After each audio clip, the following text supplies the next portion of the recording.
स्वागत है दोस्तों आपके अपने YouTube channel the city plus medicine में, जहां आप पाते हैं दवाइयों के बारे में संपूर्ण जानकारी। दोस्तों आज की इस वीडियो में हम जानेंगे नोजिया एंड वोमिटिंग के बारे में। नोजिया एंड वोमिटिंग का मतलब क्या होता है? दोस्तों नोजिया एंड वोमिटिंग का मतलब होता है उल्टी या मतलियां होना। बहुत सारे पेशेंट में देखा गया है उल्टी या मतली होने की समस्या होती है, तो ये क्यों होती है आज हम इसी के बारे में जानेंगे। तो चलिए दोस्तों शुरू करते हैं।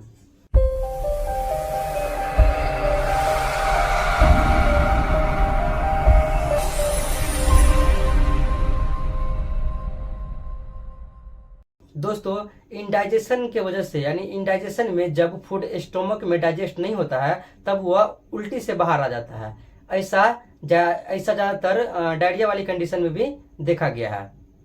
दोस्तों जानते हैं इसकी कॉज क्या है, इसका कारण क्या है, ये क्यों होता है? दोस्तों इसका जो कारण ज्यादातर देखा गया है इंडाइजेशन के वजह से नोजिया एंड वोमिटिंग हो जाता है।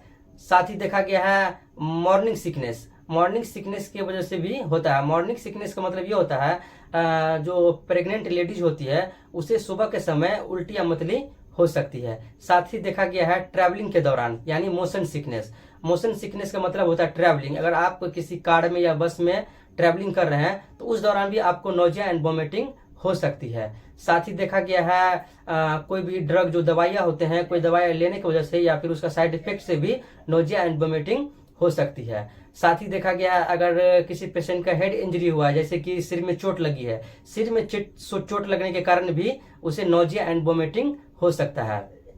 साथ ही देखा गया है पेशेंट का लिवर डिजीज की समस्या, उसके कारण भी उसे नोजिया एंड वोमिटिंग हो सकता है। दोस्तों यही था इसका कुछ कारण। दोस्तों बहुत सारे कारण है, जो इसका निम्न कारण था वो हम आपको बता दिए, जो इसका कॉमन कारण था। दोस्तों अब जान लेते हैं इसकी साइलेंट सिम्टोम के बारे में। कॉज जान लिए, अब जानते हैं इसका साइलेंट सिम्टोम के बारे में। अगर किसी पेशेंट को इस तरह की दिक्कत हो रही है नोजिया एंड वोमिटिंग के, तो हमें वो पेशेंट में क्या साइलेंट सिम्टोम देखने को मिलते हैं। दोस्तों साइलेंट सिम्टोम ये देखा गया है पेशेंट को पेट में दर्द हो सकता है, पेशेंट को उल्टिया हो सकता है, पेशेंट को बुखार रह सकता है, पेशेंट का जो पल्स होता है वो पल्स बहुत तेजी से मतलब भागना स्टार्ट होगा, मतलब बहुत ज्यादा बढ़ जाएगा, यानी पेशेंट को प्यास बार बार लगेगी, पेशेंट में यहाँ तक देखिएगा नींद बहुत ज्यादा आएगी। दोस्तों यही है इसका साइलेंट सिम्टोम। दोस्तों अब जान लेते हैं इसके ट्रीटमेंट के बारे में कि इसका ट्रीटमेंट क्या है। अगर किसी पेशेंट को इस तरह की यानी प्रॉब्लम है, नोजिया एंड वोमिटिंग की प्रॉब्लम है, तो उसे हम कुछ दवाइयां देकर के ठीक कर सकते हैं। जानते हैं वो दवाइयां कौन सी है? दोस्तों जो नोजिया एंड वोमिटिंग होता है कई सारे कारण की वजह से होता है। ज्यादातर देखा गया है इंडाइजेशन की वजह से, यानी कि जो अपच होता है उसी कारण इसे हो जाते हैं। तो जो मतलब अपच की वजह से अगर होता है तो इसका ट्रीटमेंट अलग होगा। इसमें आप अगर आपको इंडाइजेशन की वजह से नोजिया एंड वोमिटिंग हो रही है तो आप यूनि एंजाइम टैबलेट, अगर आप एडल्ट हैं, एडल्ट के लिए मैं बता रहा हूँ, यूनि एंजाइम टैबलेट ले सकते हैं एक गोली सुबह शाम, या फिर ये नहीं मिलता है तो आप एरिस्टोजाइम भी ले सकते हैं एक गोली सुबह एक गोली शाम खाने के बाद। साथ ही आप गैस की टैबलेट ले सकते हैं, पेंटॉप DSR ले सकते हैं, या फिर कोई भी गैस की दवाई जिसमें पेंटाप्राजोल और डोमपेरिडोम मिला हुआ हो, ये भी आप एक गोली रोज खाली पेट में ले सकते हैं।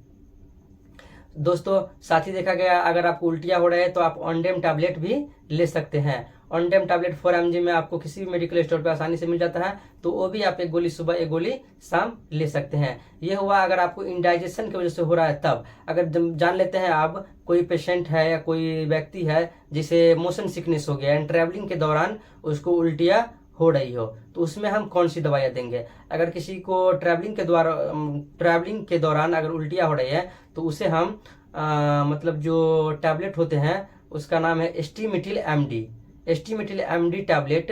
एक ठो आप टन के नीचे रख करके, जो MD करके कोई भी दवाइयां आते हैं उसे आप टन पे या जीप पे रख के उसे चॉकलेट की तरह चूस भी सकते हैं, या फिर उसे आप खा भी सकते हैं पानी के साथ। तो आप अगर आपको मोशन सिकनेस हुआ है तो आप मोशन सिकनेस में ये भी आप ले सकते हैं एस्टीमेटिल MD। जानते हैं दोस्तों अगर आप किसी पेशेंट को मॉर्निंग सिकनेस हुआ, यानी किसी प्रेगनेंसी में अगर किसी लेडीज को हो रहा है मॉर्निंग सिकनेस, तो उसमें कौन सी दवाइयां देंगे। दोस्तों अगर प्रेगनेंसी में इस तरह की समस्या हो रही है तो एक टैबलेट आता है डॉक्सीनेट टैबलेट आता है, जो कि आप 1 गोली रोज रात में दे सकते हैं प्रेगनेंसी लेडीज को। अगर ज़्यादातर देखा गया अगर 1 गोली से काम ना चले तो आप दिन में 2 बार या 3 बार भी दे सकते हैं। दोस्तों ये था इसका कुछ ट्रीटमेंट। अब जान लेते हैं दोस्तों, अगर इस दवाइयाँ से अगर किसी पेशेंट को ठीक नहीं हो रहा है, अब दवाइयाँ खिला लिए, अगर दवाइयाँ से फिर भी पेशेंट को ठीक नहीं हो रहा है तो उसे हम इंजेक्शन देंगे। इंजेक्शन में क्या देंगे? इंजेक्शन में रेनिटीडीन इंजेक्शन आता है, जिसे रेंटेक नाम से आप किसी भी मेडिकल स्टोर पे खरीद सकते हैं, या फिर एसीलॉक नाम से भी मिल जाएगा। उसका एम्पुल आता है, आप 1 एम्पुल आप सुबह शाम या फिर 1 टाइम पानी में डाल के भी लगा सकते हैं, या फिर आप IM यानी इंट्रामस्कुलर भी आप लगा सकते हैं। साथ ही अगर आप देखा गया है इसमें आप रेनिटीन लगा दिए, साथ में आप ऑनडेम का एम्पुल भी लगा सकते हैं। अगर आपको दवाई से आराम ना हुए तो आप ऑनडेम का एम्पुल आता है, तो आप उसे भी, अगर आपको उल्टियाँ हो रही है, नोजिया वोमिटिंग हो रही है, तो आप उसे भी अपने नस के द्वारा, इंटरवेनस के द्वारा आप इसे लगा सकते हैं।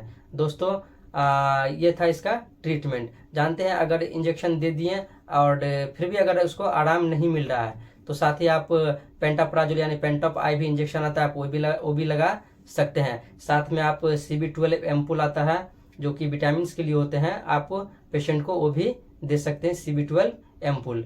उसे भी आप 1 एम्पुल मतलब 1 रोज लगा सकते हैं। देखा गया अगर इस सब से भी अगर पेशेंट को आराम तो मिल ही जाता है, अगर देखा गया फिर भी अगर पेशेंट को आराम नहीं मिल रहा है तो आप डेक्स्ट्रो 5% यानी कि मतलब पानी आता है 500 मतलब ml का, जिससे डेक्स्ट्रो 5% के नाम से आप किसी भी मेडिकल स्टोर में मिल जाएगा, तो पेशेंट को वो भी लगाया जा सकता है। साथ ही अगर पेशेंट में ब्लड प्रेशर अगर पेशेंट को लो हो गया है तो उसे कुछ विटामिन भी दिया जा सकता है।